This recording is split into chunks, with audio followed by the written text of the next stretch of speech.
জানিস তো দাদা, আজ আমাদের বাড়িতে অতিথি আসবে। অতিথি? কে আসবে রে? বিল্টুর মাসি, ওই গ্রামের শেষে বাড়ি। কেন আসছে রে? সে তো জানি না, মায়ের সাথে কথা হয়েছে, আজ রাত্রেও নাকি থাকবে। ওরে বাবা, আবার রাতেও থাকবে? আমি তাহলে আজকে কোনো বন্ধুর বাড়ি থেকে যাব। মাকে জিজ্ঞাসা করে নিস আগে। তুই দেখ না তনু, খাবার তৈরি হয়েছে কিনা, না হলে আজও আবার অফিসে ঢুকতে দেরি হয়ে যাবে। আচ্ছা, যাচ্ছি। আর শোন না, মাকে বলে রাখিস কিন্তু আমি আজ আর রাতে ফিরবো না, সোমনাথদের বাড়িতে থেকে যাব। ওরে বাবা, আমি বলতে পারবো না রে, তুই বলিস মাকে। মা কিন্তু খুব রাগারাগি করবে। তা তো জানি, কিন্তু কে না কে আসবে আর বসে বসে রাজ্যের খোঁজ খবর নেবে, ভালো লাগে না আমার। সে তো আমারও ভালো লাগে না। প্রথমেই এসে বলবে বিয়ে হয়নি কেন, করনি নাকি বিয়ে হয়নি, ছেলের বাড়ি থেকে পছন্দ করছে না বুঝি। সবারই শুধু অন্যের ব্যাপারে যত কৌতূহল। চল এবার, সত্যিই দেরি হয়ে যাবে। মাকে তুই বলবি কিন্তু। না থাক, বাড়িতেই আসবো, তারপর যা হওয়ার হবে। কি ব্যাপার বলো তো রুমা, এতদিন পরে তোমার সেই বান্ধবী আজ আবার আসবে কেন? সে তো আমিও বুঝতে পারছি না। বিন্টুকে দিয়ে খবর পাঠিয়েছে। আশ্চর্য, কথা নেই বার্তা নেই, দুম করে এসে উঠলেই হলো। সঙ্গে আবার আরও কেউ আসবে নাকি? না মনে হয়, তবে রাত্রে এখানেই থাকবে বলেছে। থাকবে? কেন থাকতে যাবে কেন খামোকা? ওদের বাড়ি তো খুব একটা দূরে নয়। সেসব আমি কিছুই জানি না, আসবে বলল, এইটুকুই জানি, ব্যাস। কিছু তো কারণ হবেই। আমি কি করব বলো তো? তমাল আর তনুও যে খুশি হয়নি তা বুঝতেই পারছি। সে তো স্বাভাবিক, এরকম দুম করে চলে এলে মানুষের অসুবিধাই তো হয়। সে হতে পারে তোমার প্রাণের বান্ধবী, কিন্তু ওদের দুজনের তো কেউ নয়। থাকার কথা বললে মানা করে দেব বলছো? না না, আমি সে কথা বলিনি। আচ্ছা, বাজার থেকে কি কি আনতে হবে বলো। কি যে রান্না করব তা কিছুই ঠিক করিনি। তুমি যা পারো নিয়ে আসো, যা হয় একটা রান্না করে দেব। আচ্ছা, যাচ্ছি। আজ কে আসবে গো গিন্নিমা? তোমাদের কোনো আত্মীয় বুঝি?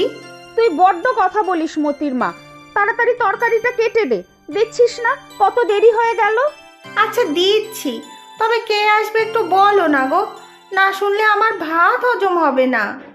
বিন্টু আছে না, ওর মাসি আসবে। আর কিছু জিজ্ঞাসা করে বসিস না যেন, আমিও জানি না। বিন্টুর মাসি? ওরে বাবা, সে তো সাংঘাতিক মহিলা।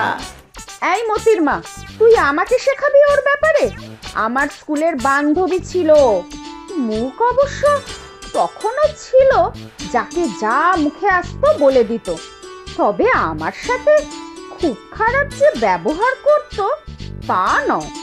সে হয়তো তখন ছিল, এখন তো তার মুখের জ্বালায় কাকপক্ষীতেও মুখ হয় না। কি হবে বলতো মতির মা, নিজের থেকেই তো বললো হঠাৎ করে, আমি আর ভাবনা চিন্তা করার সময়ই পেলাম না, হ্যাঁ বলে দিলাম।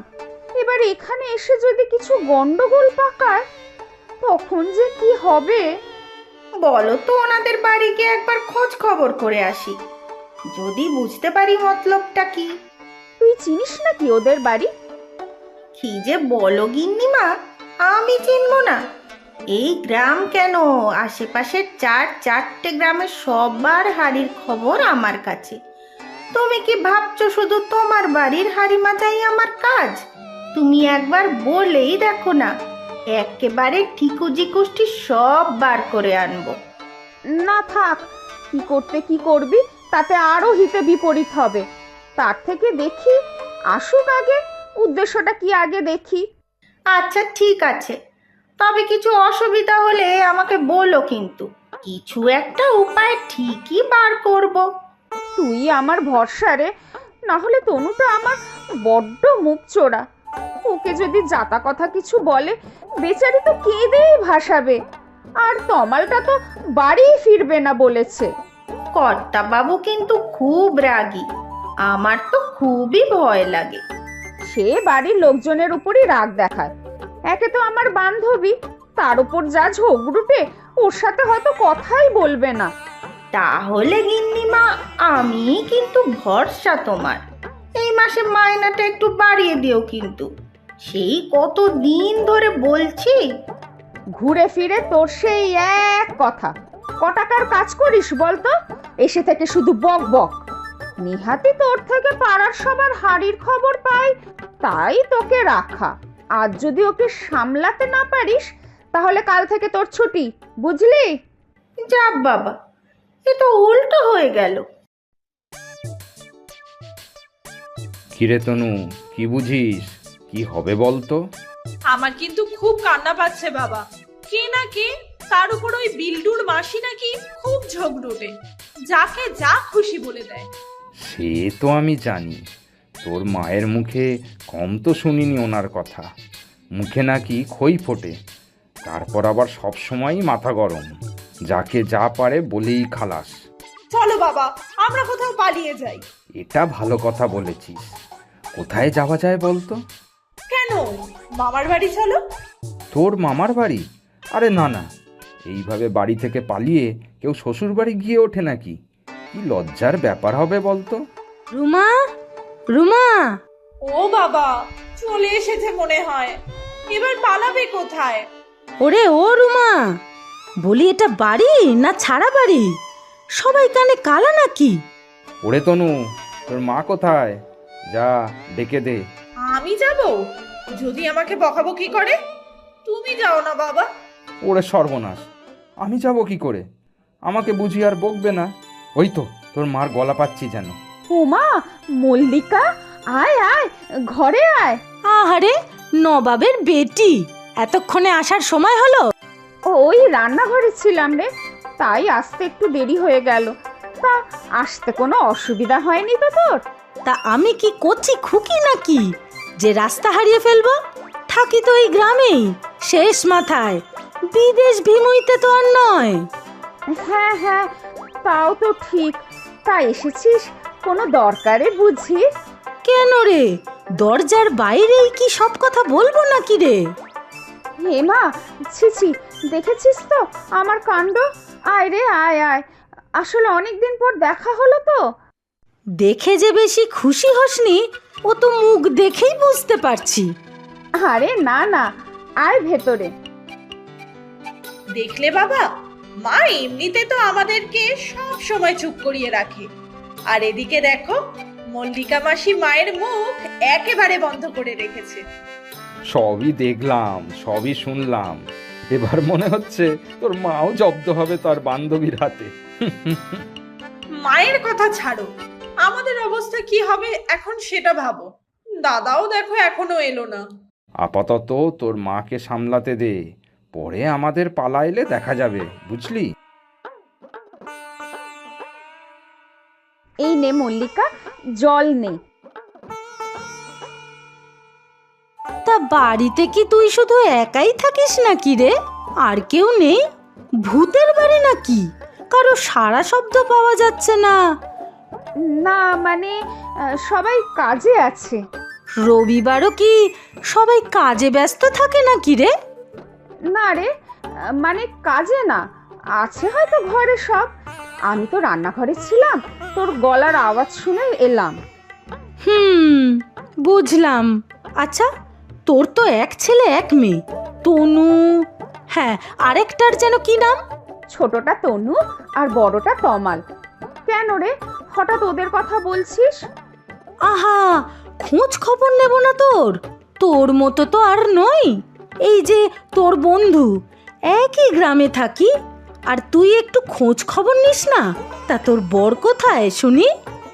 সবাই আছে, তুই এখন বিশ্রাম নে, চা খা একটু, তারপর আমি ওদেরকে ডেকে দিচ্ছি। তবে তমালটা বেরিয়েছে, চলে আসবে। কি বলছিলি বল? না না, সবাই আসুক, তখনই যা বলার বলবো। তুই বরং যা, রান্না কর গিয়ে। দুপুরবেলা জমিয়ে খাবো কিন্তু। দেখি তোর হাতের রান্না কেমন হয়েছে। আগে যা বিশ্রী রান্না করতিস, ছ্যা। না না, ভালো করেই রান্না করব, বস তুই। কি মনে হয় রুমা, তোমার প্রাণের বন্ধুটি আজকে থাকবে নাকি? ওভাবে জিজ্ঞাসা তো করা যায় না, তবে থাকবে মনে তো হচ্ছে। তোমরা এখনো দেখাই করলে না, কি ভাবলো বলো তো? তমালটা দুপুরের খাবার আগে চলে এলে হয়। আমার ছেলে বাড়ি ফিরলে তো।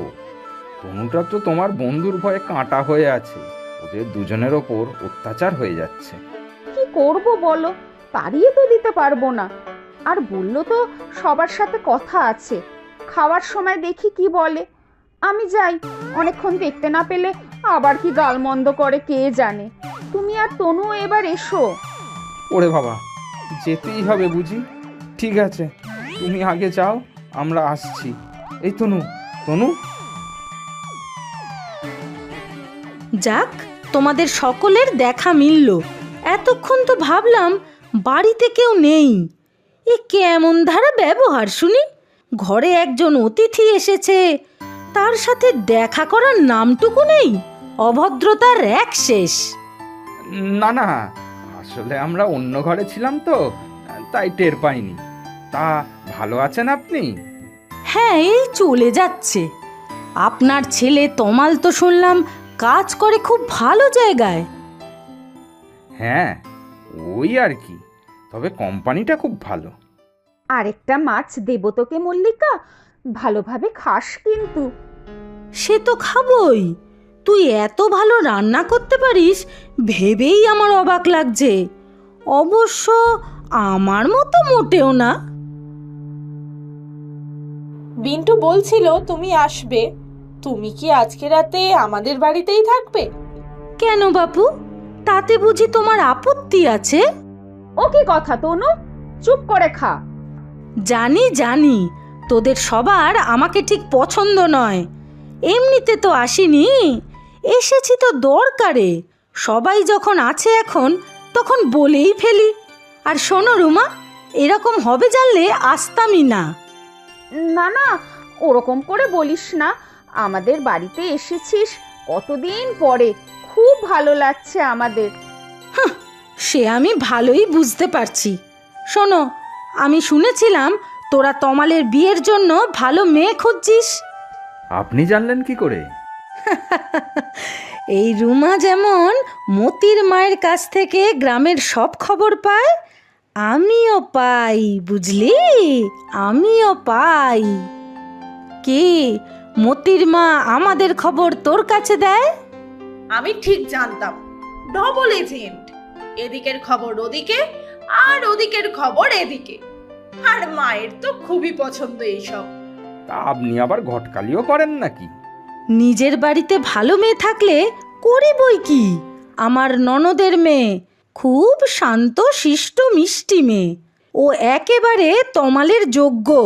আর হ্যাঁ, তোরা যা ভাবছিস তা নয়, আমার মতো মুখরা নয়, বুঝলি? সত্যি রে, আমার তো তমালের বিয়ে নিয়ে খুব চিন্তা ছিল। তমাল আমাদের খুব ভালো ছেলে, একটা ভালো মেয়ে তো চাই।